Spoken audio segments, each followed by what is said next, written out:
Fala galera, beleza? Aqui quem fala é o professor Eduardo, o seu professor de física. E na aula de hoje a gente vai estudar acerca da dilatação dos líquidos. A gente já viu em outras aulas o que era dilatação, não é? Dilatação era aquele esqueminha em que um corpo sofria uma dilatação, uma contração, ou seja, uma variação das suas dimensões quando a temperatura variava. Então, as dimensões de um corpo, de um determinado material, elas variam com a variação da temperatura. O que a gente viu nas aulas anteriores, na verdade, foi a dilatação dos sólidos. Então, a gente entendeu o que era dilatação linear, o que era dilatação de barras, de fios, o que era dilatação superficial, não é? Quando eu tinha uma chapa, por exemplo, em que duas das dimensões eram muito maiores do que a terceira, e dilatação volumétrica, que era quando não tinha muita distinção entre a ordem de grandeza das dimensões dele, tá bom? Então, olha só, a gente entendeu o que era a dilatação dos sólidos, show? E agora a gente precisa entender o que é e como funciona a dilatação dos líquidos.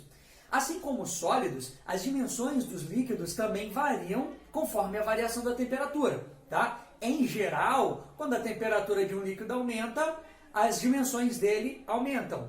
Quando a temperatura de um líquido diminui, as dimensões daquele líquido também diminuem. Só que o líquido, ele vai sempre sofrer uma dilatação volumétrica. Então, aqueles esquemas de dilatação linear ou de dilatação superficial não vão ser de muita serventia aqui, beleza? Então, a gente vai entender que a dilatação dos líquidos funciona de forma volumétrica, tá beleza? Sempre em forma volumétrica.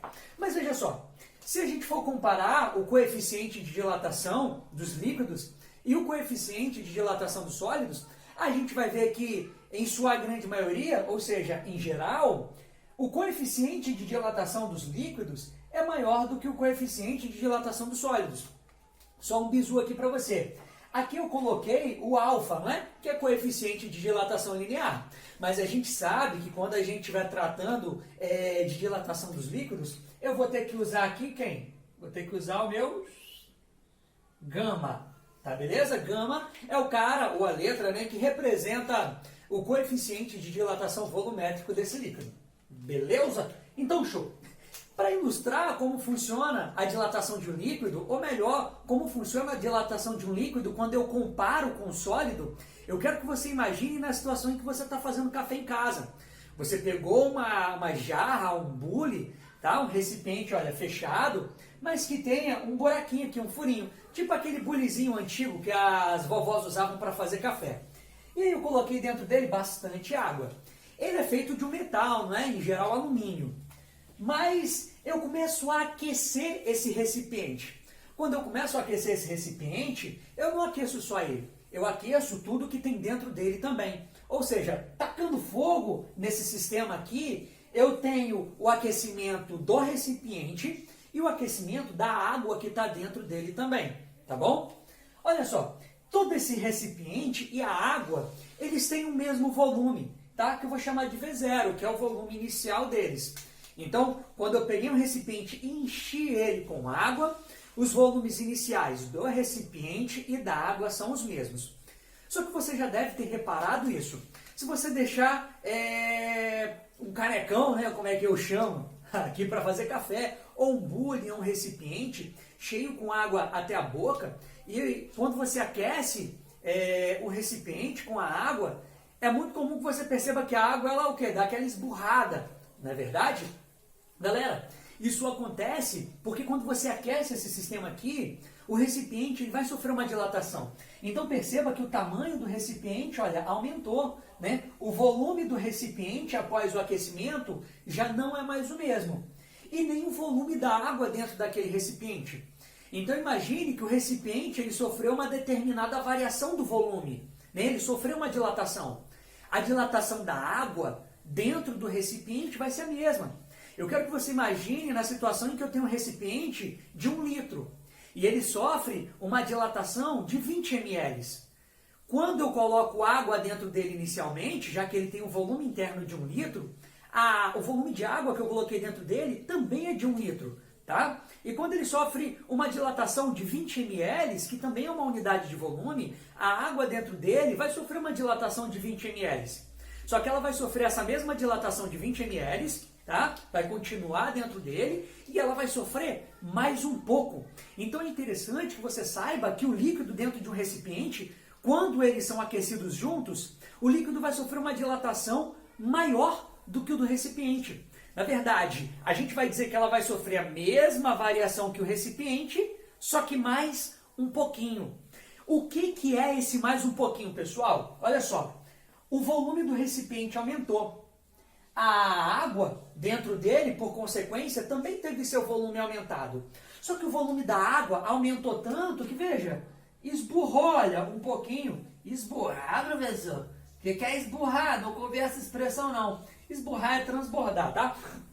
Então esse volumezinho aqui, ó, foi o volume que transbordou. Ou seja, o volume do líquido que sofreu uma dilatação a mais do que esse meu recipiente, tá? Imagina que esse líquido aqui, por exemplo, caiu nesse potezinho aqui embaixo, ó.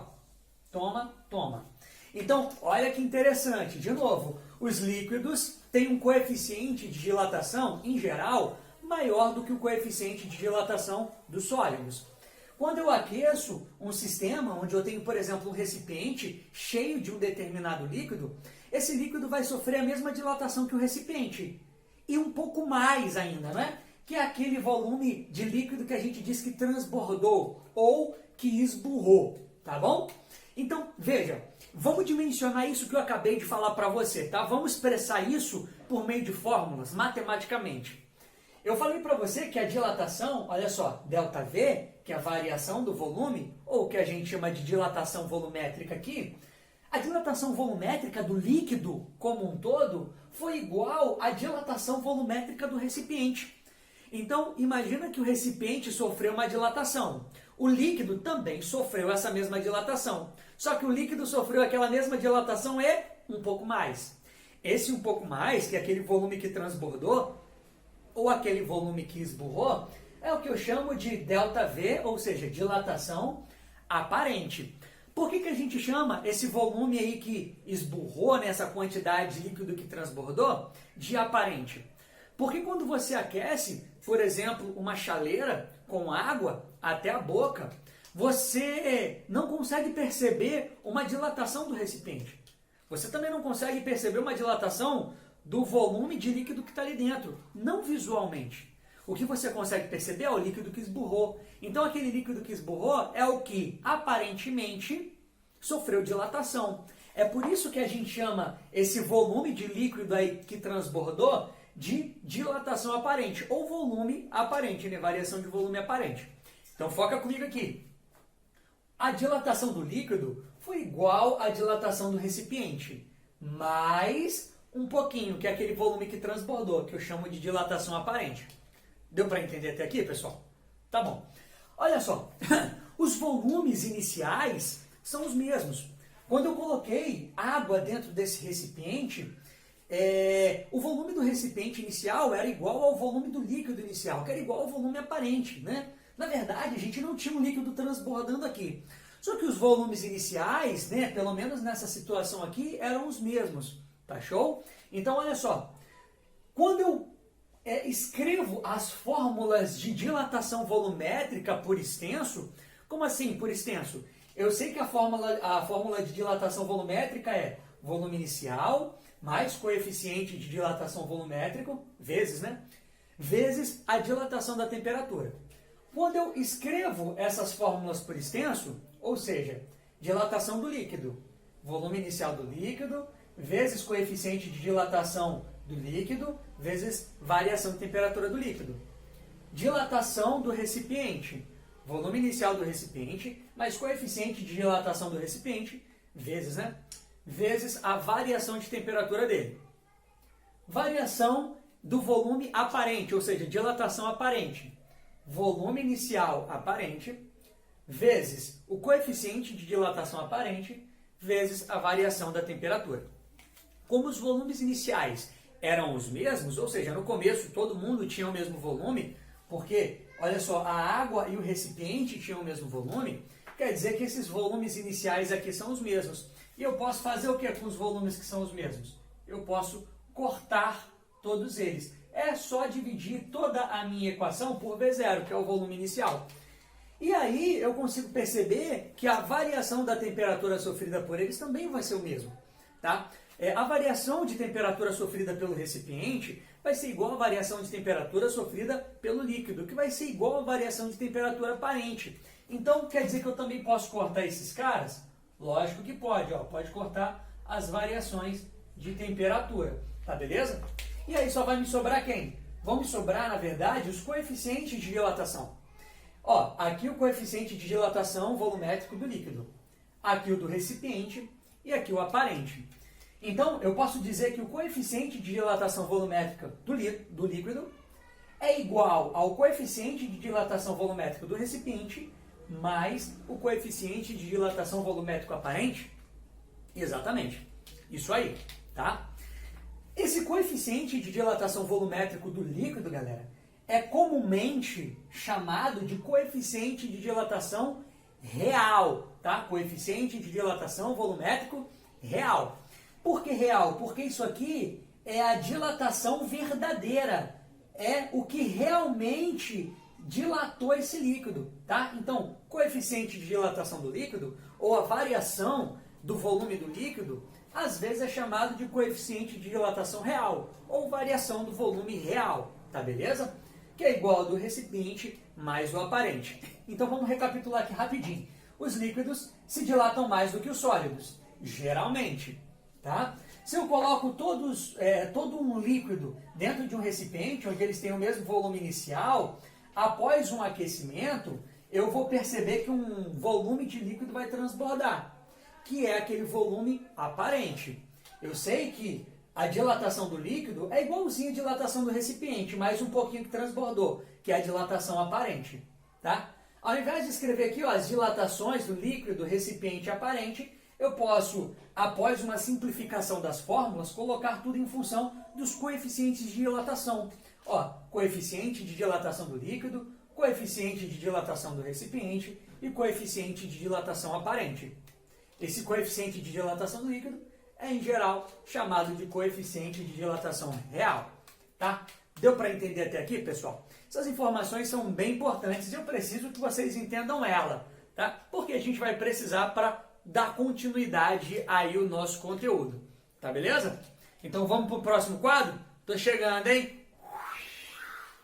E aí, galera, olha só, continuando a nossa aula, a gente agora pode falar sobre um fenômeno bem interessante relacionado à dilatação dos líquidos, que é a dilatação anômala da água. Galera, o que é uma dilatação anômala? É uma dilatação anormal. Eu quero dizer para vocês, então, que a água ela vai se dilatar de um jeito estranho. Exatamente. Existem alguns materiais, né, algumas substâncias na natureza que elas não se dilatam de forma tão conveniente quanto outras. Olha só, a gente parte do pressuposto de que quando a temperatura de uma substância aumenta, o volume dela também aumenta. E quando a temperatura dessa substância diminui, o volume dela diminui. Só que com a água não funciona desse jeito não, tá beleza? Ela se dilata de uma forma um pouco diferente quando ela atinge uma determinada temperatura, um intervalozinho. E que intervalo é esse, professor? É um intervalo de 0 a 4 graus Celsius. Quer que eu explique melhor para você? Tá bom. Esse gráfico aqui, galera, é um gráfico velocidade por é um gráfico volume por temperatura. Então isso aqui representa o volume de uma substância e isso aqui a temperatura daquela mesma substância, tá bom? Isso aqui é uma substância normal, é uma substância que eu vou chamar de substância, ó, convencional. Convencional. Tá? As substâncias em geral, elas se dilatam dessa forma. Olha só, a temperatura dessa substância está aumentando e o que está acontecendo com o volume dela? Está aumentando também. Só que com a água não é desse jeito não, galera. Entre a temperatura de 0 e 4 graus Celsius, a água faz um negócio muito estranho.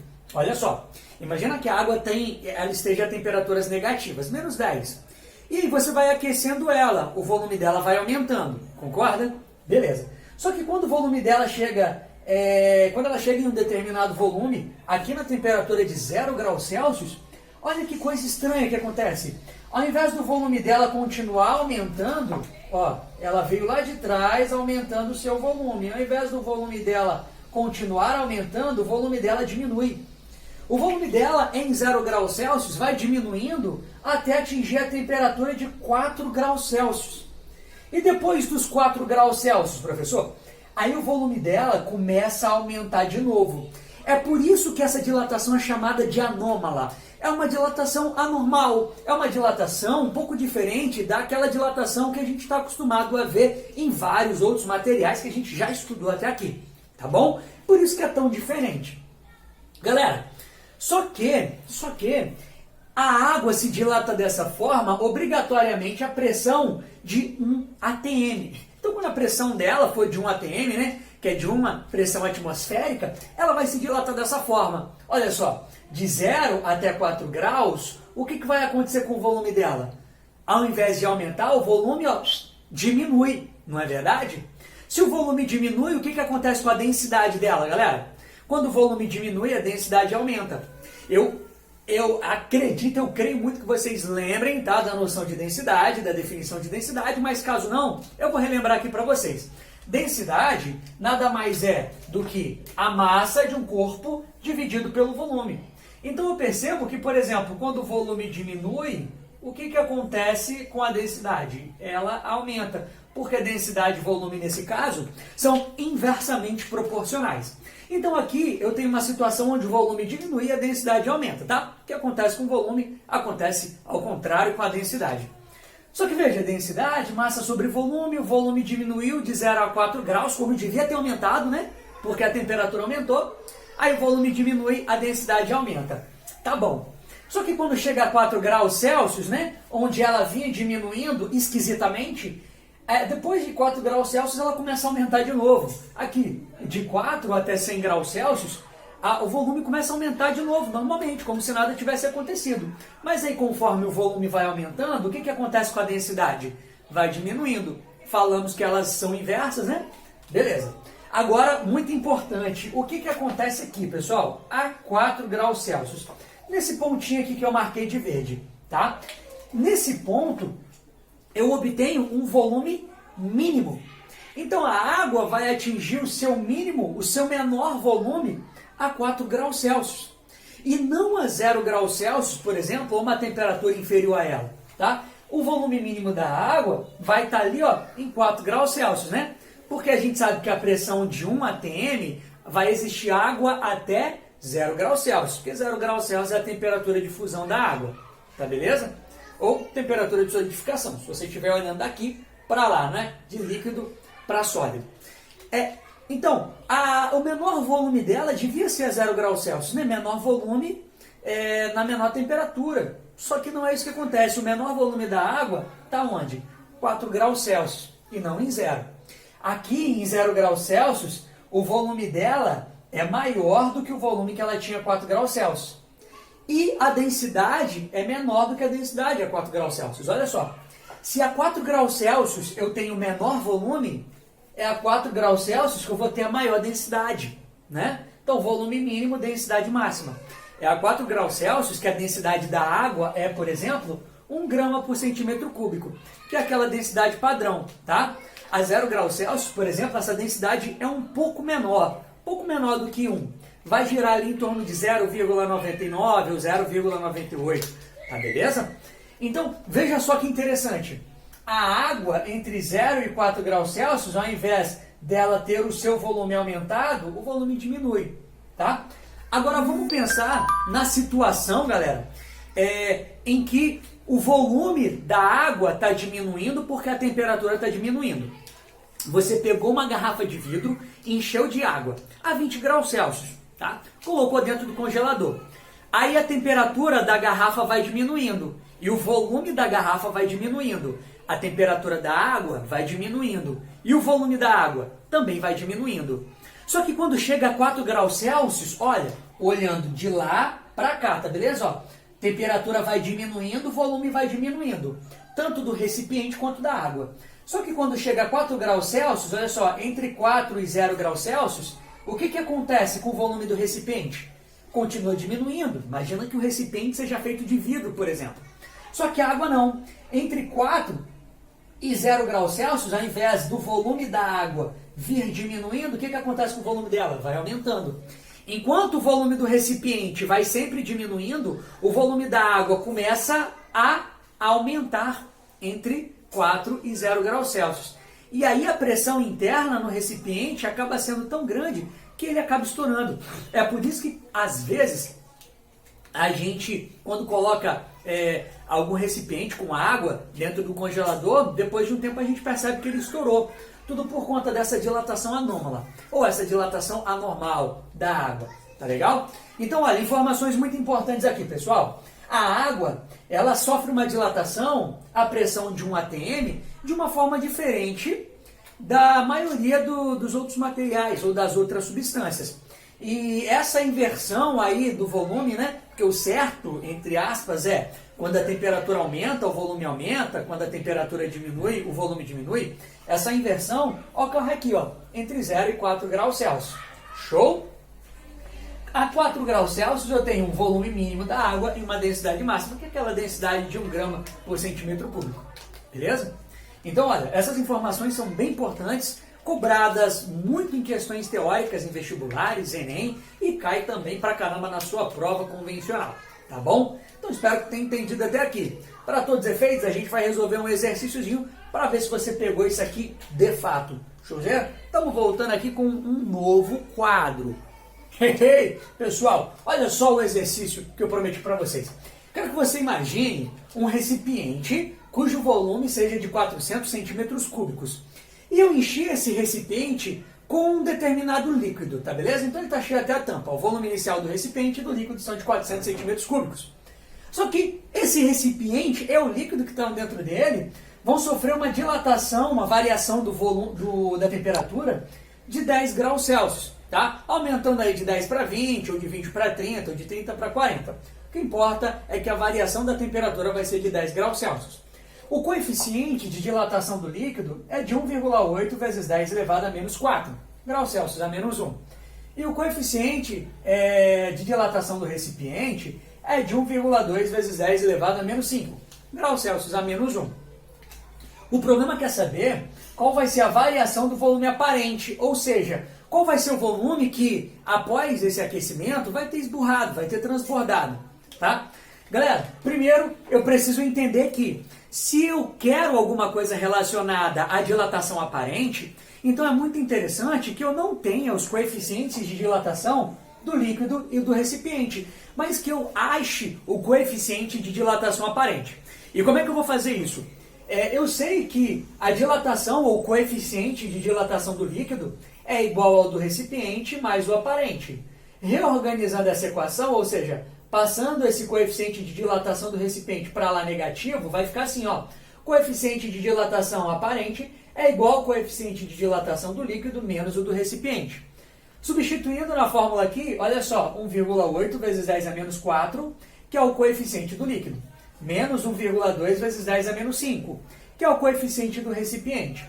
Só que eu não posso subtrair esses dois caras porque eu tenho potências de 10 diferentes. Olha aqui, ó. Aqui é 10 a menos 4 e aqui é 10 a menos 5. Então eu tenho que transformar ou esse 1,8 aqui em forma de 10 a menos 5, ou esse camarada que está multiplicando 10 a menos 5, transformar ele em 10 a menos 4. Eu vou optar por transformar esse 10 elevado a menos 5 aqui por 10 elevado a menos 4. É só fazer isso aqui, ó. Somar 1 aqui, ó. Porque menos 5 mais 1 dá menos 4. Mas quando eu somo 1 aqui no expoente, o que eu faço aqui, ó? 1,2 vira vírgula para a esquerda, né? 0,12. Então eu vou ter agora 1,8 vezes 10 a menos 4 menos 0,12 vezes 10 a menos 4. 1,8 menos 0,12 dá 1,68 vezes 10 elevado a menos 4. Lembra que eu só posso somar ou subtrair potências de 10 cujos expoentes sejam iguais, tá bom? Por isso que eu igualei aqui o 10 a menos 5 com 10 a menos 4, para ficar todo mundo aí no mesmo naipe. Agora, galera, eu sei que eu quero que a dilatação aparente, aquele volume que transbordou, mas a variação do volume aparente, ou seja, aquele volume que transbordou, é igual ao volume inicial vezes o coeficiente de dilatação aparente vezes a variação da temperatura. Volume inicial, 400 centímetros cúbicos, coloquei aqui. Coeficiente de dilatação aparente, 1,68 vezes 10 elevado a menos 4, coloquei aqui. Variação da temperatura, 10, coloquei aqui. 400 vezes 1,68 vezes 10, galera, dá 6.720 vezes 10 elevado a menos 4. O que eu faço com esse 10 elevado a menos 4 aqui? Para que ele suma, é só eu andar a vírgula do 6.720 4 vezes para a esquerda. Olha, menos 4, para assumir com aquilo, anda a vírgula 4 vezes para a esquerda, a fim de diminuir esse número aqui, ó, 6.720. Onde é que está a vírgula dele? Quando você não acha uma vírgula aqui, é porque existe a vírgula ninja. 6.720,0 é a mesma coisa que 6.720. Vamos mandar essa vírgula 4 vezes para a esquerda? 1, 2, 3, 4. Olha onde fica a vírgula. Fica alguma coisa, vírgula, 6720. Essa coisa aqui que eu não estou achando quem é, ó, é o zero. Então quer dizer que 6.720 vezes 10 elevado a menos 4 é a mesma coisa que 0,672 ou 0,6.720, né? Mas aquele último zerinho eu posso tirar, centímetros cúbicos. Já que isso aqui é variação volumétrica, não é dilatação. E como o volume que eu usei estava em centímetros cúbicos, a dilatação também sai em centímetros cúbicos. Beleza? Então essa é uma forma bem comum de ser cobrada, esse tipo de questão de dilatação dos líquidos em vestibulares, no Enem e nas provas que você for fazer. Então espero que tenha entendido isso aqui e até a nossa próxima aula. Show?